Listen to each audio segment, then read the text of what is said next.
This is the real world we live in. It's not a movie. It's not a Disney movie. You can't just race swap all the people. It doesn't work. What is Britishness? The argument that you keep hearing over and over again is that Britishness is some sort of extension of the 2000s Blairite definition, by which where if an immigrant moves to this country, exists within the infrastructure of this country, pays taxes, or doesn't in some cases, they're British. If you live here, you just walk around, go to the shops, go to the dentist, you're a British person. Even if that's the case, even if that is what a British person is, someone who adheres to the British values, the values. What about these mainly Pakistani Muslim rape gangs? Are they adhering to British values? Because there's only one party really that's been talking about wanting to deport them en masse. And they've been attacked as neo-Nazis and fascists and racists. So what does this mean?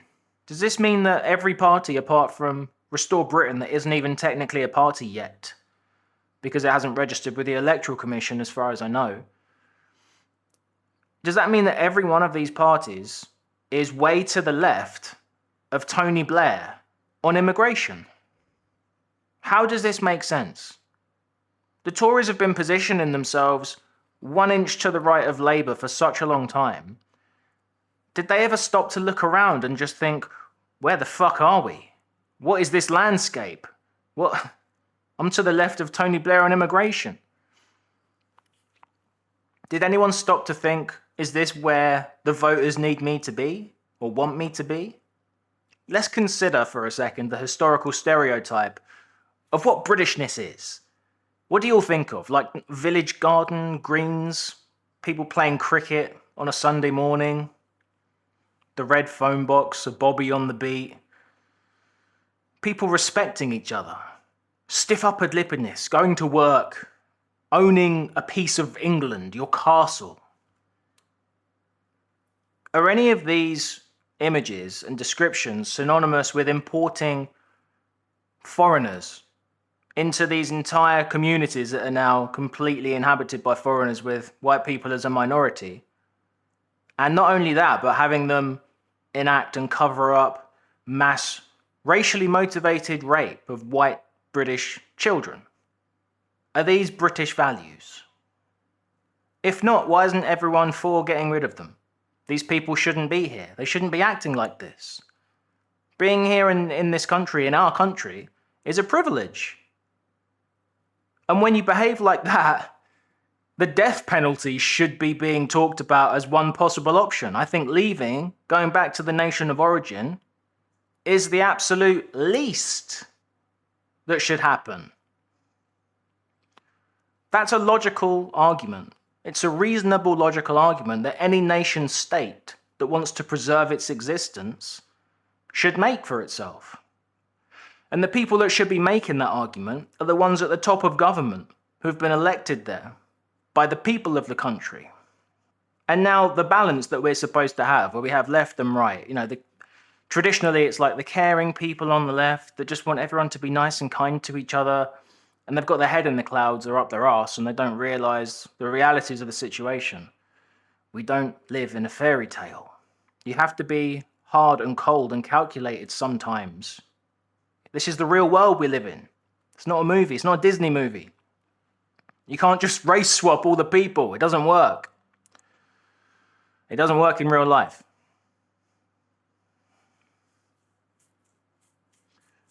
So even the right, the people who are supposed to be on the right, they positioned themselves as the right-wing party, Reform. The closer and closer they get to power, the further and further to the left they move. They're almost indistinguishable now from the uniparty blob. They've started coming out and calling Restore Britain racists, neo-Nazis, because they want to define what it means to be a British person. Is it a protected characteristic?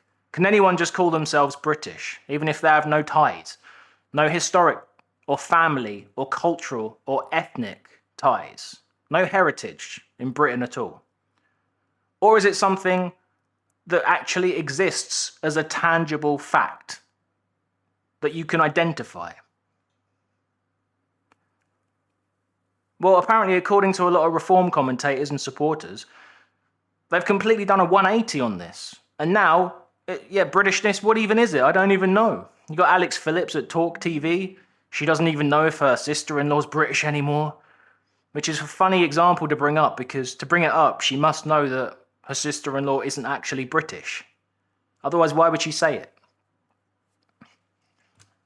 You got Layla Cunningham using the neo-Nazi and racist epithets now towards people who want to talk about how Britishness actually exists. And yet before, she was talking about how she admits that she's not ethnically British. I mean, I'm not ethnically British, that is true. And they're not wrong. If you're not white and Christian in this country, you're not British, right? They're going back to some kind of like neo-Nazi Aryan race. She understands the difference. These people are just using inflammatory language now because they're trying to drum up the same hatred that people had against reform, against themselves, just recently. They suffered all of this abuse, and maybe that's why they went soft. They capitulated and gave up.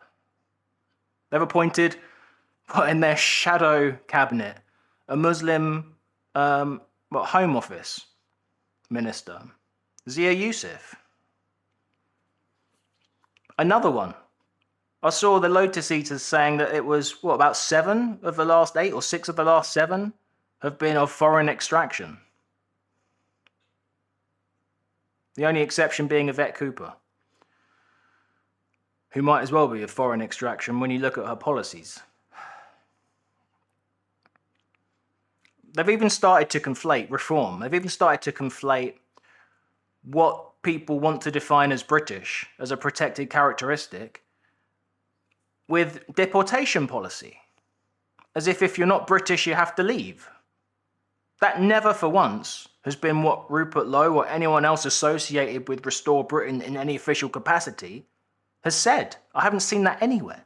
They're just fabricating lies to try and defend themselves from an attack from the right-hand side on immigration, a place where they should have been, a place where people of Britain wanted them to plant their flag and then rebuild the nation from. They left that space, and it's open, and Restore Britain have moved right in there, and Reform don't like it. So now they're resorting to the same tactics that the left had, the radical left had, using all of the worst possible names. But as Rupert Lowe's been saying, it's become part of a catchphrase, we don't care. We don't care. The words have no meaning. Racist has no meaning anymore. It's been overused. You've overplayed your hand. I don't know what you're going to try else, because that's like the worst thing you could throw at somebody. But it's not going to make us cower into submission anymore and just let the country continue to be destroyed. And now we have a leader, someone to rally behind. And change will come. If you'd like to agree with anything I said, then I would appreciate if you hit the like button. I'm asking for the first time. It sounds really cringy. I don't like it. Hit the dislike button if there's something you didn't like. But please tell me what it was you didn't like so I can maybe work on it and improve, because I'm just learning here as I go.